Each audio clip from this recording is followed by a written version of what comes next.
और अब अगली खबर आपको बता दें, थाना राजा तालाब क्षेत्र के अंतर्गत दिनांक 21/11/2024 को रात में राजा तालाब प्राथमिक विद्यालय कचनार के पास अज्ञात लोगों द्वारा श्यामलाल यादव को मारपीट कर गंभीर रूप से घायल कर दिया गया था।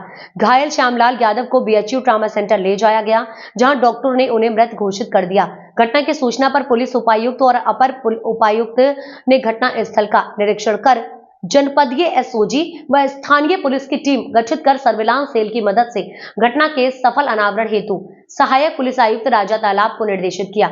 मामले में थाना राजा तालाब पुलिस अज्ञात के तहत अभियोग पंजीकृत कर अभियुक्तों की गिरफ्तारी में जुट गई है। वहीं आज मुखबिरी की सूचना पर अभियुक्त राजन यादव पुत्र स्वर्गीय श्यामलाल यादव निवासी ग्राम भिखारीपुर थाना मिर्जा मुराद वाराणसी, दीनानाथ यादव पुत्र स्वर्गीय सोमारू यादव निवासी कचनार थाना राजा तालाब वाराणसी को राजा तालाब पावर हाउस के पास से गिरफ्तार किया गया है। अभियुक्तों की निशानदेही पर आला कत्ल, एक अदद बेसबॉल बैट और जले कपड़े बरामद किए गए हैं। सर आज वर्कआउट है क्या है पूरा? देखिए, थाना राजा तालाब क्षेत्र में कल एक सूचना प्राप्त हुई थी कि श्यामलाल करके एक व्यक्ति इनकी हत्या हो गई है और इसमें तत्काल पुलिस ने एक्शन लिया और तत्परता से ही लगभग 4 से 5 घंटे के अंदर ही पूरे मुकदमे पूरे जो केस को उसको वर्कआउट किया है।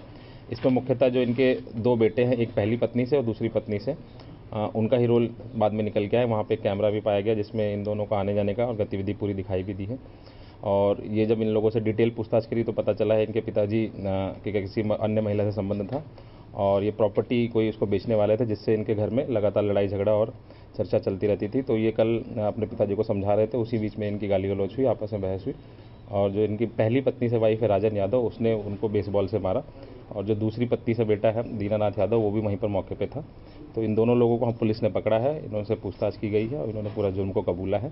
इन लोगों को हम लोग अब जेल भी भेज रहे हैं। मृतक का जो परिवार पहली पत्नी से संबंध कैसा था, बेटे से क्या लेकर पूरे? देखिए, मैं बता रहा हूँ, जैसे श्यामलाल हैं, उनकी पहली पत्नी जो थी अमरावती, उनसे एक बेटा था राजन और दूसरी पत्नी जो पहले से विवाहिता थी, उनका एक बेटा था दीनानाथ और एक पुत्री और थी। पुत्री अपनी शादीशुदा करके अपने घर पे थी। तो मुख्यतः 2 बेटे थे और जो इनकी जो थर्ड किसी से बता रहे इनका रिलेशन था, इसी की वजह से पूरे घर में जो दोनों बच्चों से उनका मनमुटाव होने लग गया था। प्रॉपर्टी को लेकर अगर लगातार इनकी लड़ाई झगड़े होते रहते थे और जो मुख्य रीज़न भी ये निकल के आया कि आज ये कोई बड़ी डील जो है कोई ज़मीन बेचने वाले थे, जिनसे इन दोनों का वो लग रहा था कि सारी प्रॉपर्टी महिला को देने वाले हैं। तो इन लोगों ने प्लानिंग करी और उसके बाद उनकी हत्या कर दी। जिस प्रकार 6 महीने से विवाद बताया जा रहा था, तो परिवार के लोगों की शिकायत तो थाने पे जाती रही होगी। जी बिल्कुल। तो उसको पुलिस ने क्यों कार्रवाई नहीं की थी? देखिए, चूंकि ये फैमिली इंटरनल डिस्प्यूट था, पिताजी जिंदा थे, उन्होंने कोई अपनी विल नहीं करी थी, ना ही कोर्ट से कहीं पे कोई आदेश कोई लेके आया था कि किसको प्रॉपर्टी में कितना हिस्सा देना था। इसी वजह से ये जो दोनों बेटे थे ये दुश्मनी मानने लग गए थे कि पिताजी सारी प्रॉपर्टी अपनी बेचने वाले हैं